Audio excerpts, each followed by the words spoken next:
I'm saying is, why would you buy the single Blu-ray when you know they're going to be creating an extended edition and a trilogy box set down the road? You're wasting your money, man. What are you doing? I'm hitting my target demographic. You know, I'm getting my donut holes on right now. Pizza dude's got 30 seconds.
Good morning, writers, readers, and viewers. My name is Thomas A. Fowler, integrated producer at an ad agency by day, writer of commercial mainstream and science fiction by night.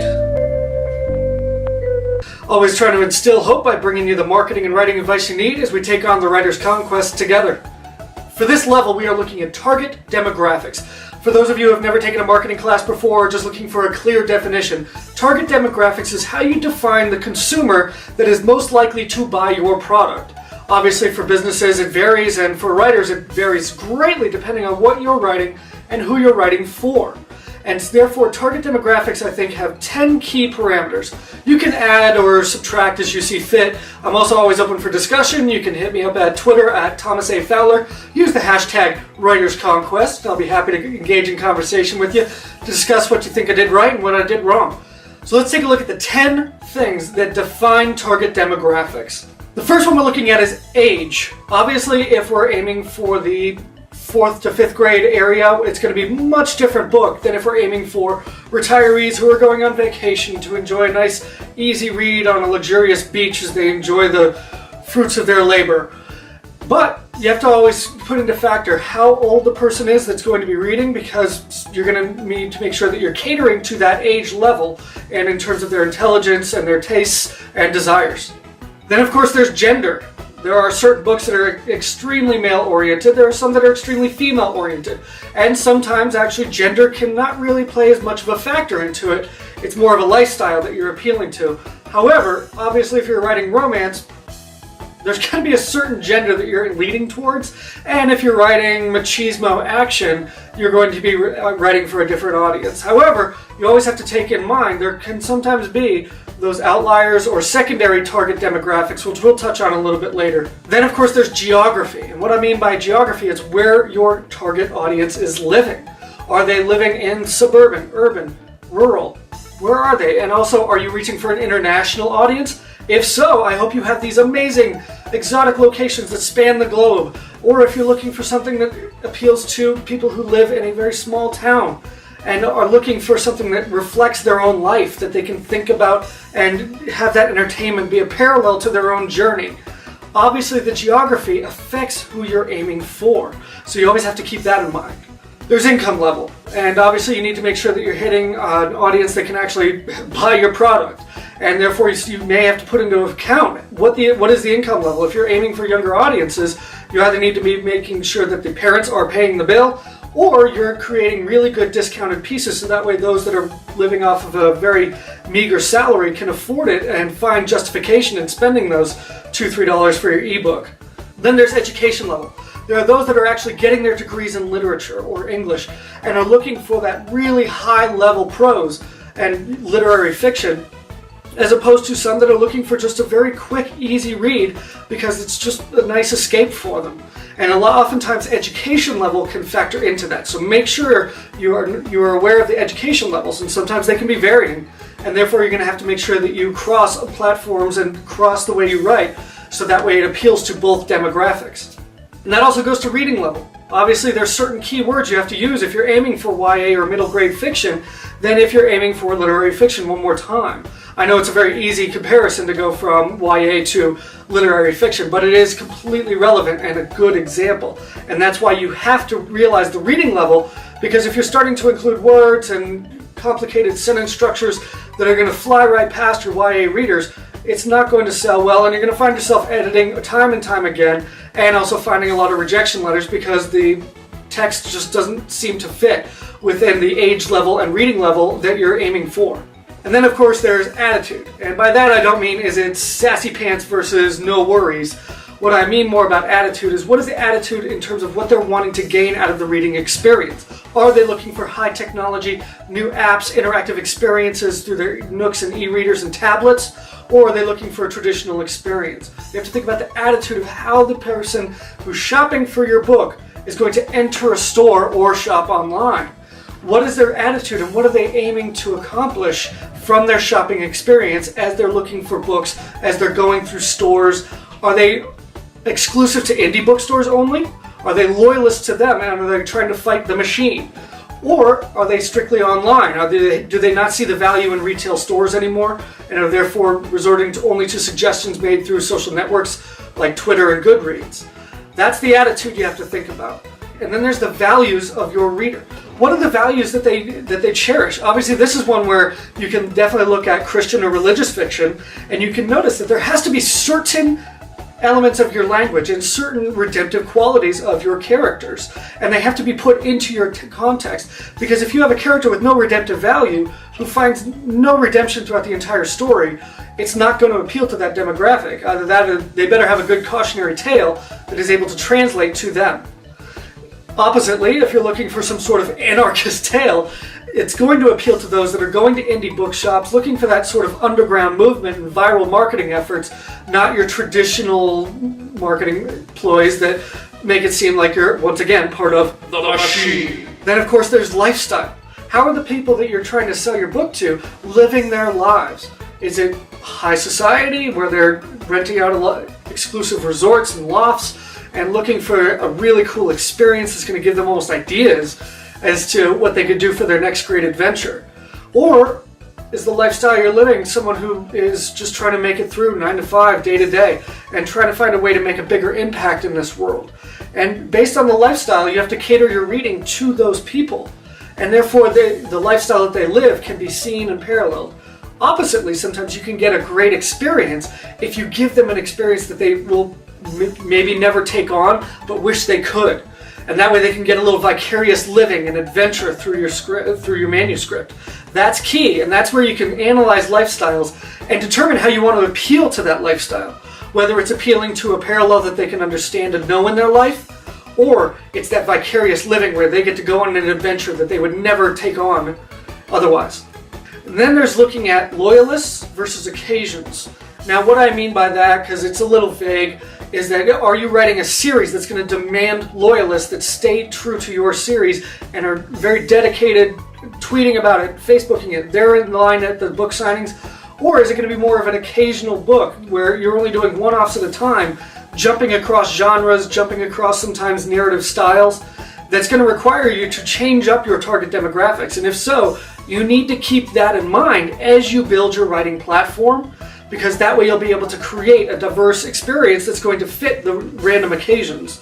So think about how you want to build your brand and write and create a writing platform, because how you do that is going to determine whether you need to build loyalists or if you need to build occasional fandom.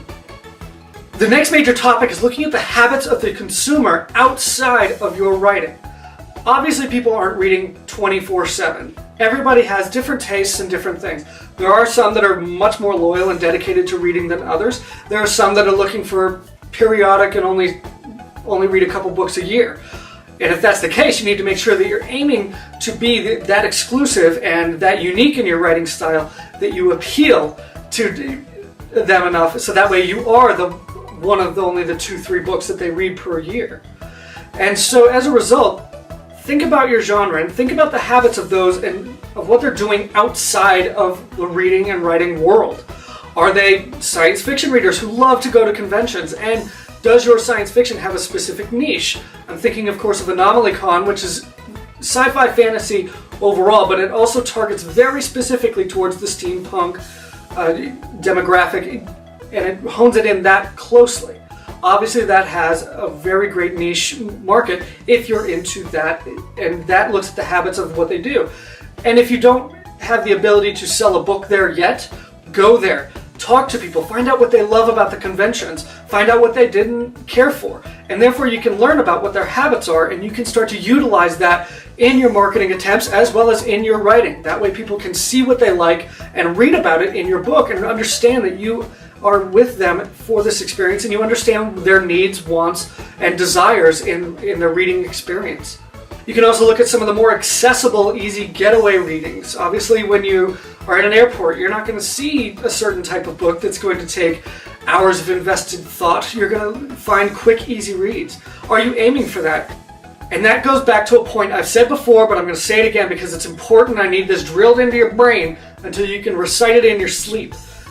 If you are writing a manuscript that you yourself want to read and you're active in the publishing and reading communities, then the odds are there are more people who will be in the exact same boat as you are. And that's why you need to make sure that you think about what you like to read, what you like to do outside of just writing and reading, and therefore embrace that and take it on and find out how you can even challenge yourself to take on new experiences, because if you take on that new experience, odds are the readers that are going to want to pick up your book are wanting that same experience, and it could be empowering them and making them take on bold experiences that they never thought they would. That's the key in looking at habits outside of the writing world. Another good example is historical fiction. What about trying to sell your book at dramatic reenactments of famous battles and such? And what about museums, etc.? There's always an avenue for your writing to be placed elsewhere.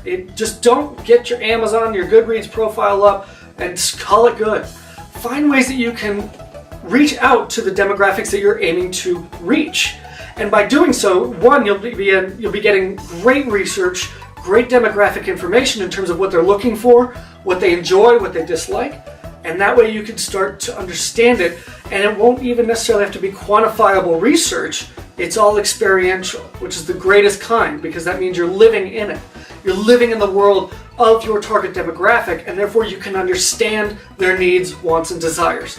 That's huge. Another great analysis is look at Neil Gaiman. He's been writing for years now, and he's got incredible success, and now he's venturing out into video games. And I think that's a huge step for him, and also the writing community, to look at what people are doing in their habits outside of just reading and writing. It's looking at how they live their life elsewhere. And he's working with a really cool studio to develop this very unique looking game. I'm looking forward to playing it. I think it's going to be phenomenal. And you also have to look at your target trends. And this is where you start seeing when a book is trending on Twitter, or when a certain author just seems to be nailing it, gaining followers like crazy. They're consistently staying in the tops of Barnes & Noble's bestseller list, New York Times, Amazon, whatever the case may be. But when you see somebody who's consistently creating a trend as a writer, what are those trends?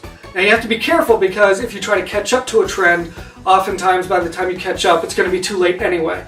But it's important to understand how your readers think and what they're looking for, and therefore you can think about the way that you can take that to the next level, or add a slight modification to it by adding some new technology, some new experience on your website, or through social media, etc., that will take it to the next level, and therefore you can become the next trend. That's the big key, is that you have to look at what's being done. That way you can understand how it can evolve towards future publications. And finally, you need to look at the trendsetters of your target. Now, what I mean by this is, who are the people who are going to be the first adopters in terms of looking at your writing and really helping you promote it, doing some of the work for you in terms of when you push out a tweet. Are they the ones who are retweeting and favoriting it time and time again? Are they the ones who are first in line at a book signing? Are they the ones who can't wait to take pictures and post it up on their websites or social media platforms? Those are your trendsetters and your early adopters. And oftentimes, if you're trying to create something new and unique in the reading experience, whether it be an audio, really cool audiobook experience, interactive e-readers, whatever the case may be, early adopters are going to be the ones who find it really important to have that. They're the ones who are always tweeting about it way ahead of time, talking about how cool they are because they're actually taking it on before everybody else is jumping on board. Those are the ones that were in the lines when tablets first got introduced. They were the ones who couldn't wait to start utilizing their smartphone to, capture social media experiences, etc. Those are your early adopters, the ones who need and want to be at the front lines of taking care of these. And that goes also to looking at secondary demographics. Now, I keep talking about your primary demographics, but sometimes you need to also look at a potential second demographic that wouldn't seem like the quick, easy answer. Oftentimes there are some people, and this goes back to experience, where you look at, is there something that somebody could vicariously live that they would never in a million years think about doing in real life, but they want that experience and they are willing to live through it vicariously through entertainment. And therefore you can take them on this grandiose adventure that is something that they would never ordinarily take on. And that could be a demographic so far to the right, such as middle-aged women who are reading science fiction. It's not your quick, easy answer by any means. You typically think 18 to 34-year-old male. However, what if there's this immense world that you've created and there's this female character that just happens to resonate with that age group, and it gives them this experience that they never thought they'd be able to take out of a science fiction book. And that can also create a really unique ability to create a new kind of trendsetter. Somebody who says, hey, I don't read science fiction, but I love this book. You need to check it out. And they're going to tell their friends, and then they'll tell their friends, and then they'll tell their friends, and then they'll tell their friends. And before you know it, the world is your oyster, and you have sold more copies than Harry Potter ever did, right? Exactly. That's going to happen to every single one of us, I'm sure. So, thank you for stopping by and taking a look at how we can reach our target demographics. I really appreciate it. You can always see all my information on my official website, www.thomasafowler. As always, let's take on the Writer's Conquest together. Kick some ass. Be proud of what you do.